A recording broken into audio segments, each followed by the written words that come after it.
Good morning, everyone. Um, I'd like to start my presentation by speaking in French.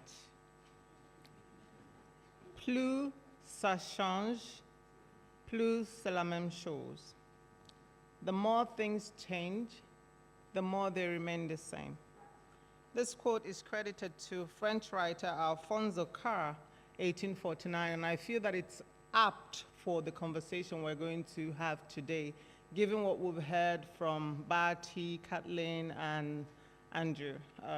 And so, before I start obviously talking about or reflecting on what ECOWAS countries can do differently to ensure that at least that the trade they seem to be interested in is beneficial to them, I'm going to highlight why this is important in the first place.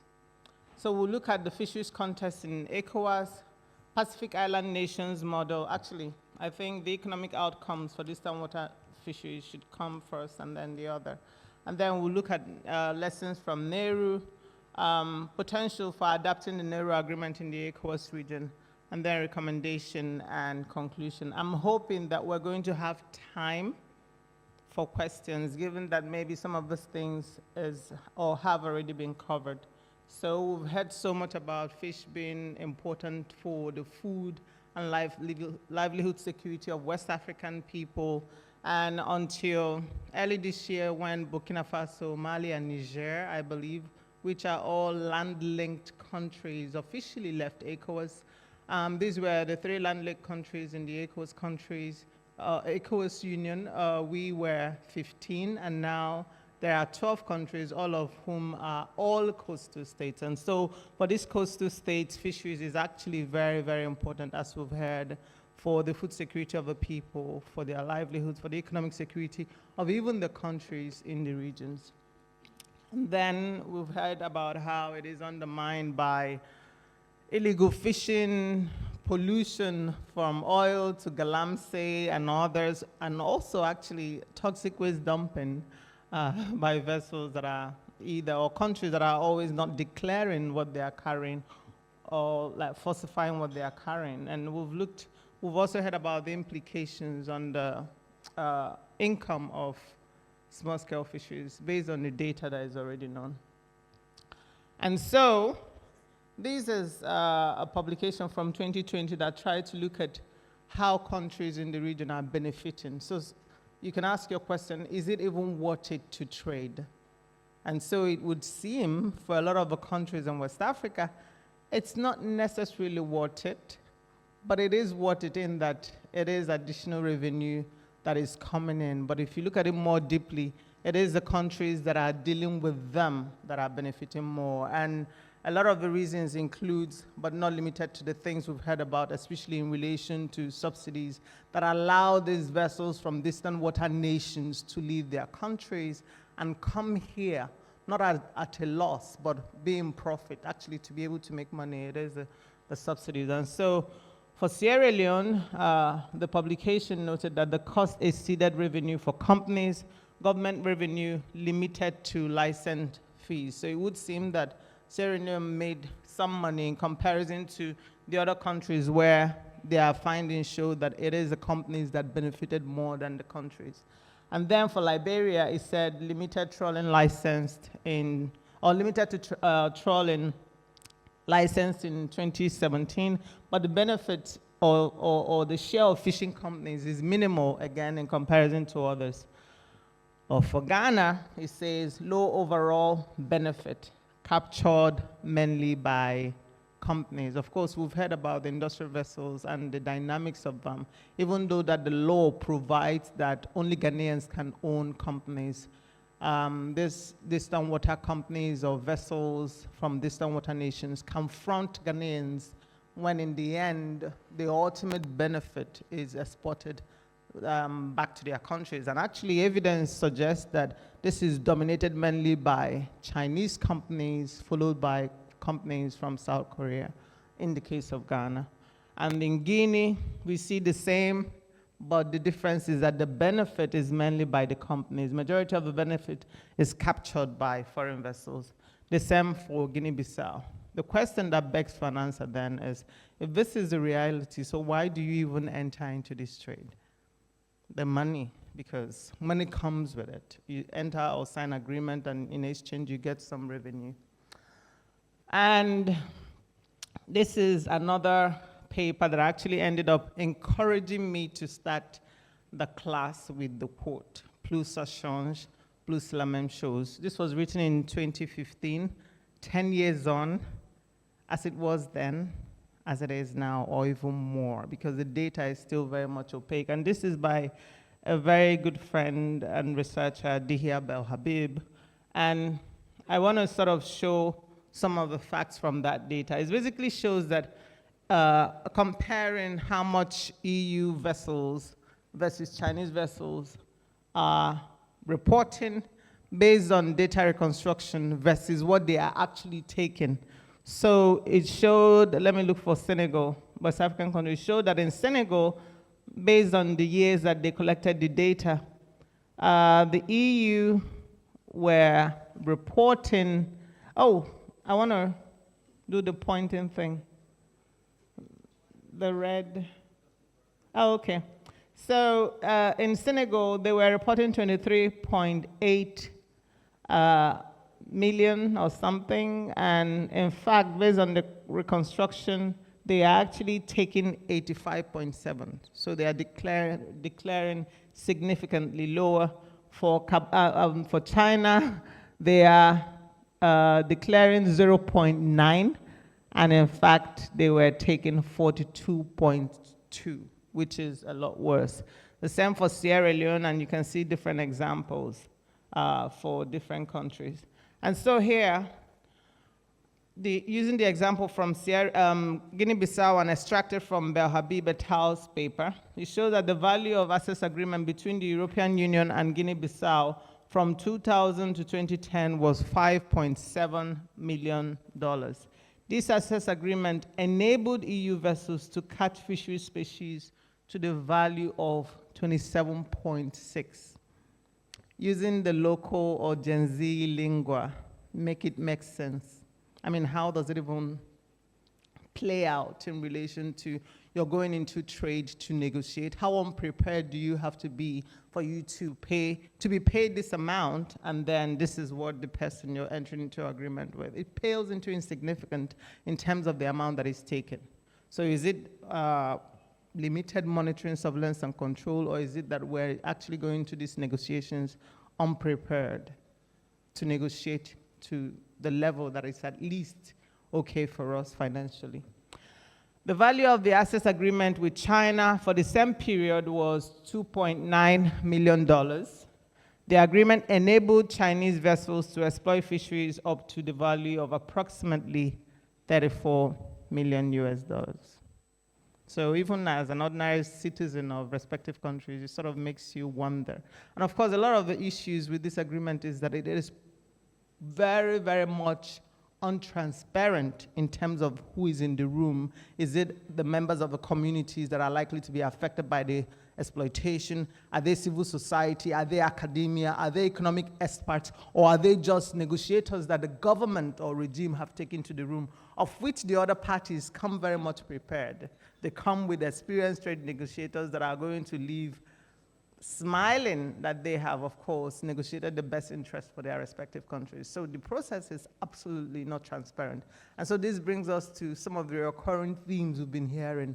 Transparency is very much important. It would help with at least getting some of the things right if we're transparent about the process. I'm going to shine a light on the EU based on, of course, the research that I've done in this area. But things are changing, at least in the case of Guinea-Bissau, we have seen, despite the fact that the country is very much unstable, given the different coups and attempted coups and political instability even to date, as at the time when it was time to renew the agreement with the EU in 2017, it was stalled or delayed because they wanted more. They were negotiating for better deals. And in essence, we were able to say, or we were able to see that it seems their terms were more favorable, at least for them, because of the change in the values of the agreement when it was published by the EU.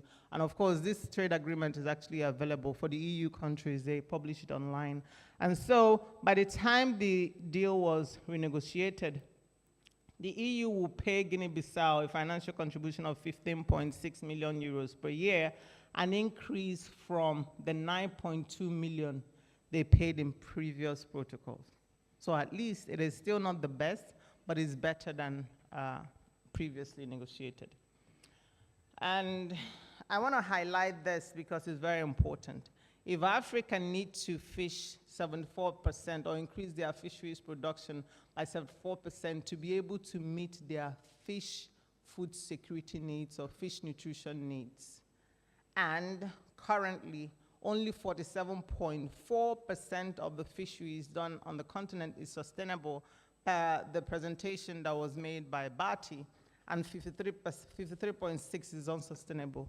It then means that a lot of the countries that have license agreement with the African continent, and of course, in this case, including the EU, I'm shining the light on the EU because of the examples you gave with their trade arrangement wherein they have this carding system to at least encourage countries to do the right things. I'm highlighting them because it then shows a very problematic issue in relation to one of the questions that was asked by a brother from the Gambia around the politics of these things. Because currently, if depletion is the problem, and 56.6% of the fisheries done by distant water nations and in general on the African continent is unsustainable, it then means that at least based on the research we did, and this was published in 2020, that some of the fisheries that is part of the access agreement between the entities like the European Union and countries in the region and on the continent at large is completely unsustainable. As of the time of writing in 2020, we found that over 20% of the species caught in the waters of Sao Tome and Principe under this agreement is already overexploited and therefore should be left alone, at least to replenish, if we can put it that way. It is not in the MSY level, or should I say, maximum sustainable yield per the presentation by Bati. In the case of Mauritania, 41% of those species. In the case of Guinea-Bissau, 7%. In the case of the Gambia, it was 55%. And the Gambia is actually an interesting story at the point because there was no legal agreement between EU countries and between the European Union, and the Gambia, but vessels were able to fish through another way, which also made it illegal. That was a paper or a report that was published by Oceana at the time to highlight this issue. And for Cabo Verde, it was 28%. This was in 2020. Of course, things haven't changed. How do I know? The EU continues to have access agreement with these countries. If depletion is still a problem, I know the biggest issue we have is data, but if the EU is still, and other countries still signing fisheries agreement with these countries, then you can see how this 53.6% unsustainable exploitation done mainly by distant water nations is able to continue because of the small change they pay, at least in comparison when we've seen the data from what is taken and the profit that is accrued by those that are taken. And so for Cabo Verde, the agreement ends in 2029. They pay 430,000 euros per year. Côte d'Ivoire, agreement ends 2029. They pay 740,000 per year. Gabon, they pay 2.6 million per year, right? So the question is, obviously, we can't say specifically based on this unless you read deeper to know the amount of tons. Are the countries that have different prices, are they taking better negotiators? Are the terms completely different? We need to actually be able to quantify it to have this comparison to see how is it that some countries are taking more in comparison to others. For Guinea-Bissau, 17 million. And this was taken completely from the EU website, by the way. I didn't edit it, I just copied and pasted. And you can hyperlink, I believe, to click to read more about them. Madagascar, you can see it there. And finally, Seychelles, 5.3 million. And so it sort of helps you to start thinking, could there be another way? Because I'm thinking a lot of countries might go into these negotiations thinking, if I say no, they will go to Guinea-Bissau. And Guinea-Bissau will say, if I say no, they'll go to Guinea. And Ghana will say, if I say no, they might go to Nigeria. Of course, Nigeria is not in the picture for now because they are not part of ICARD. And so this could actually be one of the reasons and the impression given for people to be desperate to negotiate things that actually end up not being in their favor, and for other reasons that I've cited, lack of transparency. Who is in the room? Are those people more interested in the economic or the revenue generated in comparison to everything else that we've talked about? Sustaining livelihoods, ensuring continuity, supporting coastal communities, and actually stemming the tides of criminality.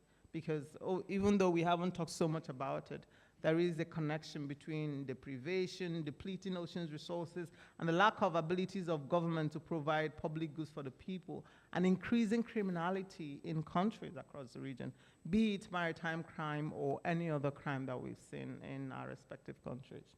And so, are there lessons we can learn from the Pacific region? I came across this work when I was researching with my colleagues a paper that we published in 2022. We titled it Survival of the Richest, Not the Fittest. The richest being distant water vessels and the fittest being artisanal vessels.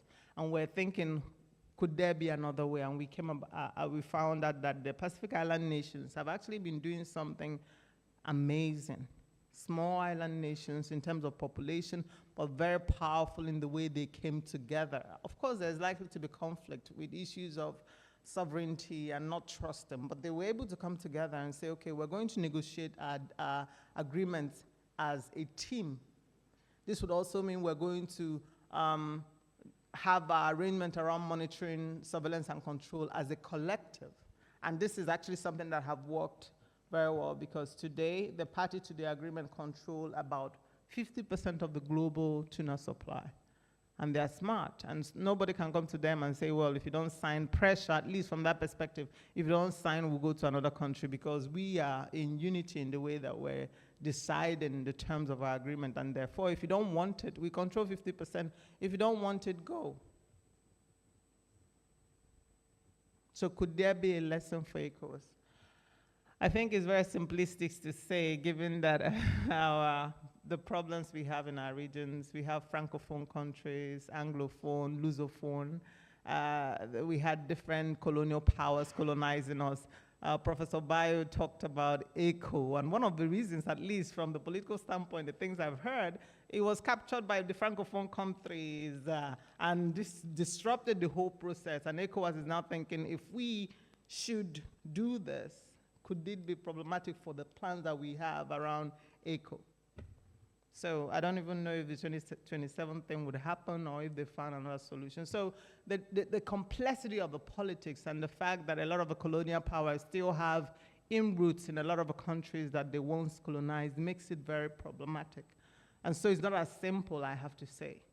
But what makes it possible is that it has been done. And therefore, we might say we have a template for getting things right. Perhaps we could start with countries that are more adjacent to each other.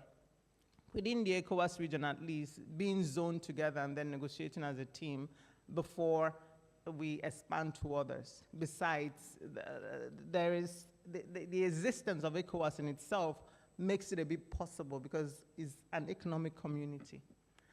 And so a regional unified licensing and monitoring framework could strengthen bargaining power, close loopholes exploited by foreign fleets and distant water nations, harmonize enforcement standards, and increase revenue while protecting fish stock and coastal livelihoods. This is the argument for it. It aligns well with the ECOWAS latest recommendations to pool fisheries governance and enhance licensing procedures as part of the efforts to combat IUU fishing. How many of you were at the ECOWAS expert meeting? I think it was held in Abidjan in April, where they came together and made recommendations on how to combat IUU fishing.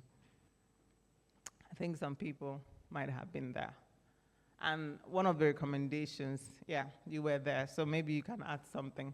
I was so gutted I wasn't there, and I was sharing relevant information to some people I knew were in the room, because it would have been a missed opportunity not to at least understand what is already attainable elsewhere.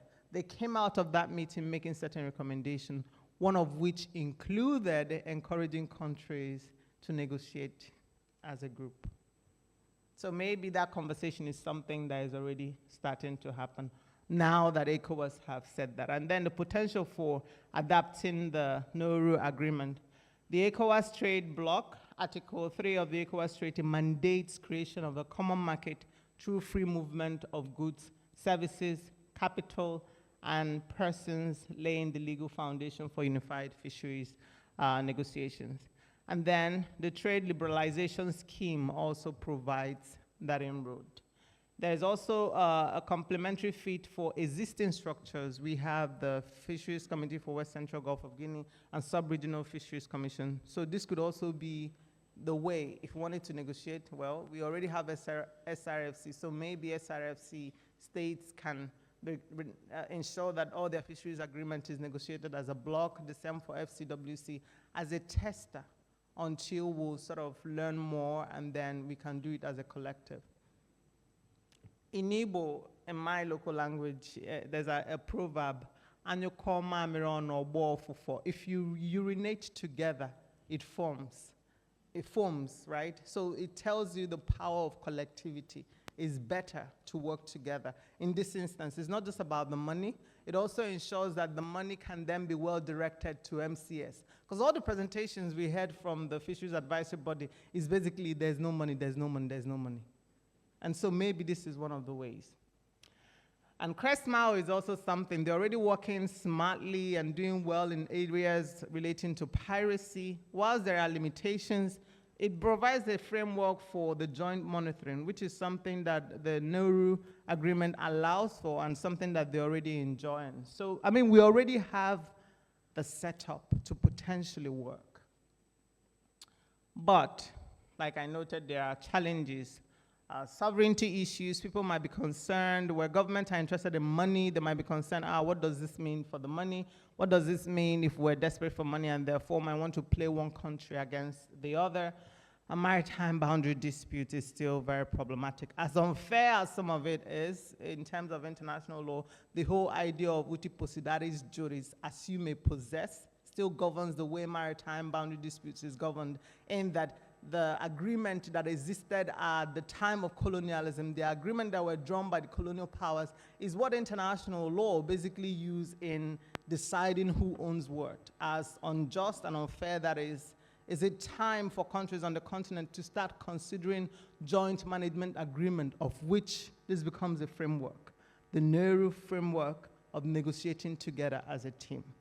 Again, like I said, the conversation is already happening with ECOWAS, sort of giving it a small nod.